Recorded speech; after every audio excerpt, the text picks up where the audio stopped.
नमस्कार, आप लोग देख रहे हैं V news media Sanjay Vishwakarma के साथ। दोस्तों, यह जो तस्वीरें आप लोग देख रहे हैं यह पिंपरी चिंचौड़ की एक आंदोलन की तस्वीरें हैं। जैसे कि यह पिंपरी चिंचौड़ में एक डीपी रोड का प्लान पास किया गया है। अभी मौजूदा में जो सरकार यह नया रोड प्लान पास किया है उसके विषय में यह लोग लगातार मोर्चा निकाल रहे हैं कि यह डीपी प्लान में कई ऐसे गरीब परिवार के घर को उजाड़ा जाएगा। फिर से एक बुलडोजर देखने को मिलेगा यह पुणे पिंपरी चिंचौड़ में। तो दोस्तों, यह जो तस्वीरें आप लगातार देख रहे हैं यह थेर गांव से लेकर के यह कालेवाड़ी फाटा से होते हुए यह अक्खा थेर गांव का जो क्षेत्र है उस क्षेत्र में लगातार यह मोर्चा चल रहा है। और यह मोर्चा से यह सिद्ध करना चाहते हैं कि सरकार यह डीपी प्लान जो रोड पास किया है नया इसको कैंसिल किया जाए। तो ऐसे में हम लोग देखते हैं कि यह जो मोर्चा चल रहा है यह मोर्चा कहां से कहां तक जाता है, सरकार इनकी आवाज़ को सुनती है कि नहीं सुनती है, या फिर से एक थेर गांव पिंपरी चिंचौड़ में बुलडोजर देखने को मिलेगा।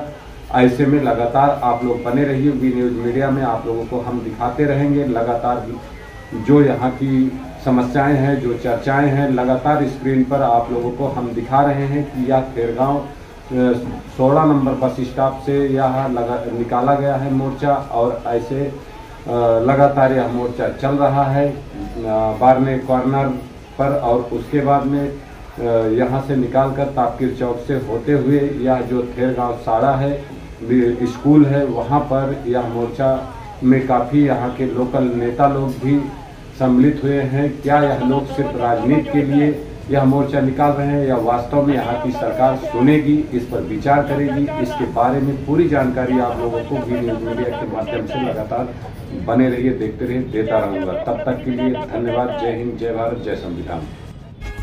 मी राहतो माझ्या घरामागे एसटीपी केलाय।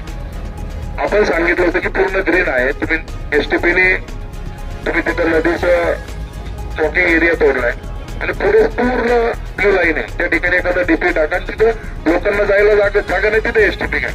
पत्र दिलं होतं रेकॉर्डवरती काही बिल्डर लोकांनी, काही शेतकऱ्यांनी की आमच्या इथे घ्या, ते आम्हाला माहितीच नाही। म्हणजे डीपी केला कोणी हा संशोधनाचा विषय आहे। म्हणजे एन्व्हायरमेंटचा अधिकारी म्हणतो मला माहित नाही, टाउन प्लॅनिंगवाला म्हणतो मला माहित नाही, कमिशनर म्हणतात मला माहित नाही, बिल्डिंग परमिशनचे लोक म्हणतात मला माहित नाही, नगर विकास म्हणतो मला माहित नाही। हा डीपी केला कोणी? खरोखर हाच या शहरातला संशोधनाचा विषय। म्हणजे तुम्ही आळंदीत गेलं तर काल तत्परखाना निघून जातो, डीपी स्कीम रद्द होती, सर्वोच्च रद्द होती। चिंचवड मतदारसंघात का होत नाही म्हणून मी आज या ठिकाणी आलोय। आता त्यांना दखल घ्यावी लागेल। त्यांना असं वाटत होतं कोणाचंच लक्ष नाही याच्याकडे। तुम्ही अशी काही उदाहरणं आहेत की त्या उदाहरणात ती उदाहरणं आपण देऊ। ह्या डीपीच्या शेवटचे 10 दिवस आहेत ऑब्जेक्शनचे, आजपर्यंत 25,000 ऑब्जेक्शन आले। ड्राफ्ट डीपी आहे, ड्राफ्ट डीपी म्हणजे काय? डीपी आमच्याकडे वाचायला आलाय, आम्ही जर त्यात करेक्शन नाही केलं तर तुम्ही तसंच पुढे जाऊन देणार। आणि आम्ही एवढे मोठे नाही की तुम्ही आम्ही सांगितल्यानंतर आम्ही जर ऑब्जेक्शन नाही घेतलं, आम्ही जर गप्प बसलो तर तुम्ही त्यात काहीच नाही करणार। आता याच्यावर शासनाची कमिटी येते। मला त्या दिवशी टाउन प्लॅनिंगचे संचालक महाराष्ट्र राज्य भेटले होते, म्हणले आम्ही त्याच्यावर 4 चांगले लोक देऊ, तुम्ही चांगलं हिअरिंग करा। म्हणून त्यासाठी आम्हाला रस्त्यावर उतरणं आलं, त्यासाठी आम्हाला ऑब्जेक्शन देणं आलं। म्हणजे आपण हरकती नोंदवणे आलं ना तर प्रोसेसमध्ये तर आपण जावं लागतं। का बुडल्या बुडऱ्यांच्या घरावर आरक्षण नाही पडली? त्यांची पण गरज आहे ना, आपलीही गरज आहे। म्हणजे मी काय सांगतोय तुम्हाला हे, कारण की हा डीपी करत असताना ह्या डीपी मध्ये 100% ह्या शहरातल्या सत्ताधाऱ्यांचा सहभाग चालू होता। हे आतापर्यंत कोण बोललं नाही। तुम्ही रावत मध्ये गेला तुम्हाला तोच जाणवणार आहे।